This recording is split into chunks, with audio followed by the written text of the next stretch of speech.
দক্ষিণ ইউরোপে ভূমধ্যসাগরের মাঝখানে বেশ কিছু দ্বীপ নিয়ে গঠিত হয়েছে একটি দ্বীপপুঞ্জ। সেই দ্বীপপুঞ্জটি আজ একটি স্বাধীন সার্বভৌম দেশ হিসেবে স্বীকৃত। ছোট এই দ্বীপ রাষ্ট্রটির নাম মাল্টা।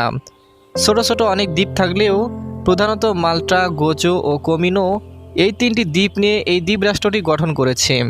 মাল্টা ইউরোপের ছোট দেশগুলোর একটি হলেও ঐশ্বর্যের কমতি নেই এখানে। অপরূপ প্রাকৃতিক সৌন্দর্য এবং ইতিহাসে নানা অধ্যায়ের স্মৃতিচিহ্নের অমূল্য আধার এই মাল্টা। চুনাপাথরে গড়া খরা পাহাড়ের পটভূমিতে গভীর নীল সমুদ্র, সাদা বা সোনালী সৈকত এবং ভূমধ্যসাগরীয় উষ্ণ জলবায়ু একে পৃথিবীর অন্যতম সেরা পর্যটন গন্তব্যে পরিণত করেছে। মাল্টার ইতিহাসও দারুণ সমৃদ্ধ। মাল্টায় সভ্যতার সূচনা হয়েছিল ফিনিশীয় যুগে। তারপর কালে কালে গ্রিক, রোমান, মুর, নাইটস, হসপিটালার, ফরাসি, ব্রিটিশ সহ নানা শক্তির করতলে ছিল দেশটি। ভৌগোলিক অবস্থানের কারণে ভূমধ্যসাগরীয় অঞ্চলে আধিপত্য বিস্তারের জন্য মাল্টা হয়ে উঠেছিল গুরুত্বপূর্ণ নৌঘাঁটি। দ্বিতীয় বিশ্বযুদ্ধেও মাল্টা গুরুত্বপূর্ণ ছিল। মাল্টার সংস্কৃতিতে রোমান ক্যাথলিক ধর্মের প্রভাব প্রকট। পুরো মাল্টা জুড়েই রোমান ক্যাথলিক চার্চ ও ক্যাথেড্রাল চোখে পড়ে। মাল্টা তাই খ্রিস্টান ধর্মাবলম্বীদের জন্য ধর্মীয় ভাবগম্ভীর্যপূর্ণ একটি এলাকা। ধর্মীয় বা ঐতিহাসিক নিদর্শন, প্রাকৃতিক সৌন্দর্য ছাড়াও মাল্টায় বেশ বিখ্যাত কিছু প্রাগৈতিহাসিক নিদর্শন আছে। আরও আছে গোজোর অসাধারণ সামুদ্রিক তটরেখা, কমিনোর গাঢ় নীল রেগুনের সিগ্ধ জলরাশি। প্রিয় বন্ধুরা, আজকের পর্বে আমরা মাল্টার প্রধান শহরগুলো সম্পর্কে জানব, যে শহরগুলোর কোনটি থেকে গ্রাম্যভাব এখনও যায়নি, তবে তাদের মাল্টার পর্যটন শিল্পে অবদান রাখতে তাদের কোনো সমস্যা হয়নি। চলুন তাহলে ইতিবৃত্তের আজকের আয়োজনে ডুব দেওয়া যাক মাল্টার মোহনীয় ভুবনের অপার মুগ্ধতায়।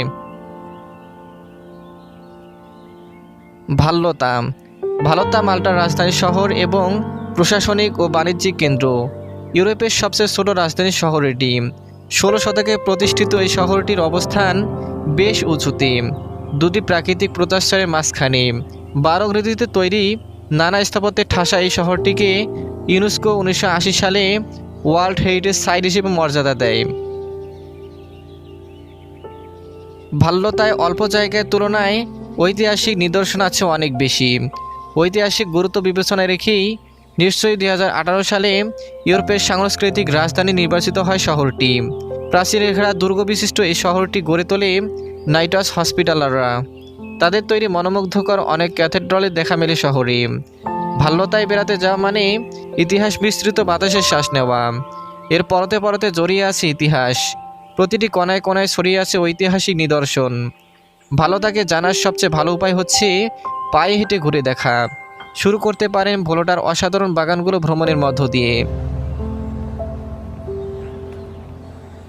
উচ্চ বারাকা গার্ডেনের নান্দনিকতায় মুগ্ধ হবেন আপনি। সেই সাথে চোখ জুড়াতে পারবেন গ্র্যান্ড হারবালের প্যানোরামিক দৃশ্য দেখে। প্রতিদিন দুপুরে বাগান থেকে অদূরের দুর্গে স্থাপিত কামানোর গোলাবর্ষণের দৃশ্য চোখে পড়ে। অটোমানদের বিরুদ্ধে বিজয়ের স্মারক হিসেবে প্রতিদিন এই গোলাবর্ষণের আয়োজন। এরপর চলে যান সেন্ট জন কো ক্যাথেড্রাল ও মিউজিয়াম দেখতে। ক্যাথেড্রালের অভিনব অভ্যন্তরীণ সজ্জা যে কারো চোখ ধাঁধিয়ে দেবে। মাল্টার বারোক স্থাপত্য কৌশলের অন্যতম সেরা নিদর্শন এই ক্যাথেড্রালটি। প্রার্থনাস্থল হিসেবে এখনও এটি ব্যবহৃত হয়। সেন্ট জন দ্য ব্যাপটিস্টের স্মরণে নির্মিত এই ক্যাথেড্রালের ইতালীয় চিত্রশিল্পী ক্যারাভিজ্জেরও আঁকা দুটি মাস্টারপিস সংরক্ষিত আছে। গ্র্যান্ড মাস্টার প্যালেস ভ্যালেটার অন্যতম দর্শনীয় স্থান। নাম শুনেই বোঝা যাচ্ছে মাল্টা শাসনকারী নাইটস হসপিটালারের গ্র্যান্ড মাস্টারের বাসভবন ছিল এটি। প্যালেসের ভেতরে বর্ম অস্ত্রশস্ত্রে সজ্জিত।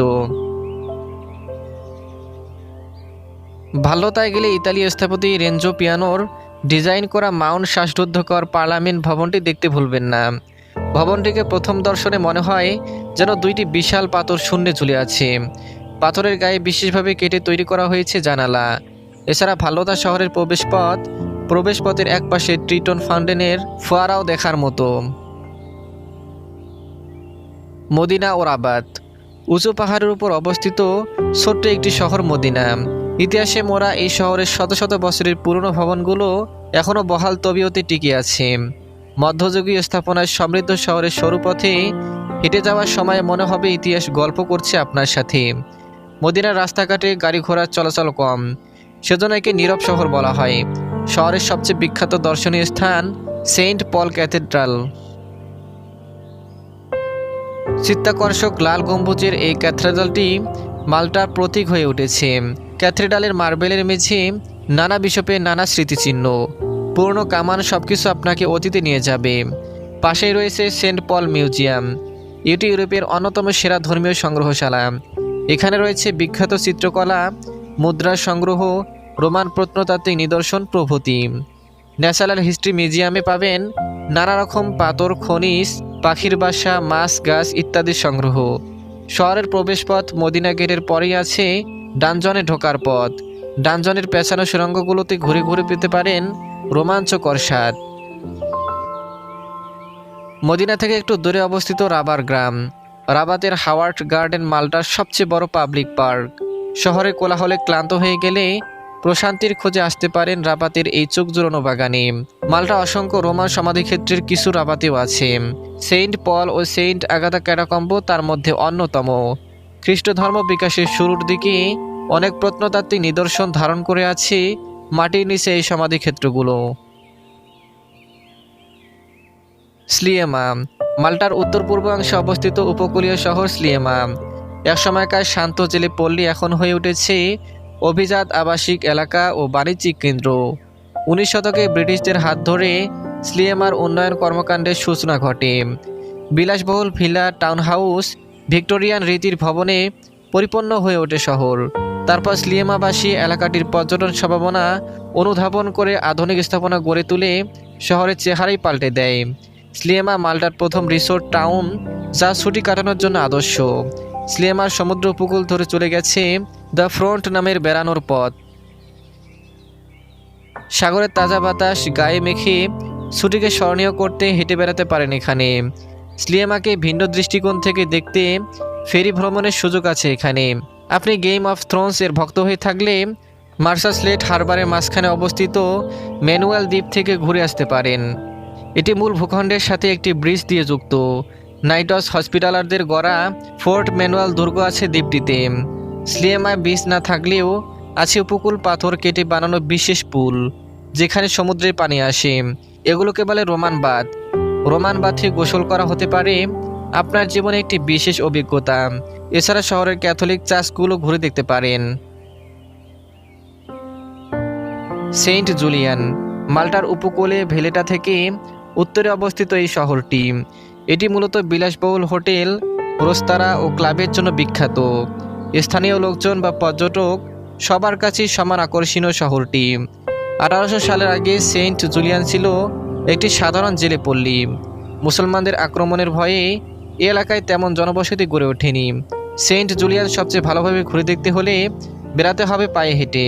সেক্ষেত্রে সকালে উঠে নাস্তা করতে চলে যান বেলুডা এলাকার কোনো ক্যাফেতে। পথে দেখতে পাবেন Gothic church, our lady of Mount Carmel. তারপর দ্য ফ্রন্ট ধরে হেঁটে গেলে পৌঁছাবেন সিপোনোলা বেতে। বের এক কোনায় পাবেন লাভ মুভমেন্ট। এখানে ইংরেজি লাভ শব্দটি উল্টো করে লেখা আছে, যা প্রতিফলিত হয় সমুদ্রের পানিতে। এখন আপনি অবস্থান করছেন সেন্ট জুলিয়ানের কেন্দ্রে। দুপুরে খাবার খেয়ে নিন, তারপর পোর্টমোসো ও হিটলন হোটেল পেরিয়ে চলে যান সেন্ট জর্জ বেতে। এখানে দেখতে পাবেন জাকালো ভিলা রোজা। তারপর চলে যান ব্রিটিশ শহর প্রেমবোকে। এখানকার ব্রিটিশ সেনা ছাউনিগুলোকে পরিণত করা হয়েছে স্কুলে। এখান থেকে চোখ পড়বে ক্লক টাওয়ার। জেমবুক মাল্টার অন্যতম প্রাচীন শহর জেমবুক। মাল্টিস ভাষায় জেমবুক মানে জলপাই। শহরের কেন্দ্রে অবস্থিত জলপাই বন এহেন নামকরণের উৎস। নাইটাসদের গড়া শহরটিতে কোনো উৎসবের সময় মানুষজন শহরের প্রবেশপথ তৈরি করত। এখনও শহরের প্রবেশপথ আছে। এখনকার প্রবেশপথটি 18 শতকে নির্মিত। সেন্ট ফিলিপের স্মরণে নির্মিত শহরের চার্চটি এখন শিল্পকলা, স্থাপত্য ও ভাস্কর্যের সংগ্রহশালা। জুন মাসের দ্বিতীয় সপ্তাহে সেন্ট ফিলিপের স্মরণে আয়োজিত হয় ফেস্টা উৎসব। জ্যাম্বুক হেঁটে ঘুরে ঘুরে ক্যাফে, নগর চত্বর ও পুরাতন বাড়িঘরের শোভা উপভোগ করুন। আপনি যদি ধর্মীয় স্থাপনায় আগ্রহী হন, তাহলে আপনার জন্য আছে জেমবুকের 13টি চ্যাপেল। মেলিনা মাল্টার উত্তর পশ্চিম উপকূলে অবস্থিত ছোট্ট শহর মেলিনা। শহরটা থেকে গ্রাম গ্রাম গন্ধটা এখনও যায়নি, এজন্য মেলিনাকে গ্রাম বলেও ডাকা হয়। মেলিনা কয়েকটি পাহাড়ের উপর অবস্থিত। উঁচুতে অবস্থানের কারণে এখান থেকে আশেপাশের উপসাগরগুলোর দৃশ্য সুন্দরভাবে চোখে পড়ে। মেরিনা মূলত সমুদ্র সৈকতের জন্য বিখ্যাত। গোল্ডেন বে ও গাদিবা বে মেরিনার দুইটি জনপ্রিয় সমুদ্র সৈকত। প্রচুর সমুদ্র সৈকতের কারণে মেরিনা একসময় পরিণত হয়েছিল জলদস্যুদের আখড়ায়। মাল্টা নাইটস হসপিটালারদের অধীনে থাকার সময়ে তাদের উৎপাত বন্ধ হয়নি, তাই সে সময় শহরটি সুরক্ষিত করতে দুর্গ নির্মাণের সিদ্ধান্ত নেওয়া হয়, যা আজকে রেড টাওয়ার নামে পরিচিত। শহরের প্রতিরক্ষা আরও জোরদার করতে সৈকতে কামান বসানো হয়। তবে আজকের যে মেরিনাকে আমরা দেখি তা মূলত ব্রিটিশ ঔপনিবেশিক আমলে তৈরি। ব্রিটিশ প্রশাসনের দেওয়া নানা সুযোগ সুবিধার কারণে মানুষ আবার এখানে আসতে শুরু করে। মাল্টার উত্তরাংশের একটি প্রাকৃতিক গুহায় পাওয়া যায় একটি ফ্রেস্কো, যাতে মাতা মেরি ও শিশু যিশুর ছবি আঁকা ছিল। সেজন্য ওই এলাকার প্রতি মানুষের এক ধরনের ভক্তি শ্রদ্ধা শুরু হয়। বলা বাহুল্য, জলদস্যুর আক্রমণে সেই ভয়কে বাড়িয়ে দিয়েছিল, তাই এখানে একটি চার্চ নির্মাণের প্রয়োজন হয়ে পড়ে। সেই চার্চটি বর্তমান the sanctuary of our lady নামে পরিচিত। এছাড়া ঘুরে আসতে পারেন গাদিরা ন্যাচার রিজার্ভ থেকে। এখানে এলে মন ভরে পাখি দেখতে পারবেন। নানা রকম পরিযায়ী পাখিদের অভয়াশ্রম এই রিজার্ভ।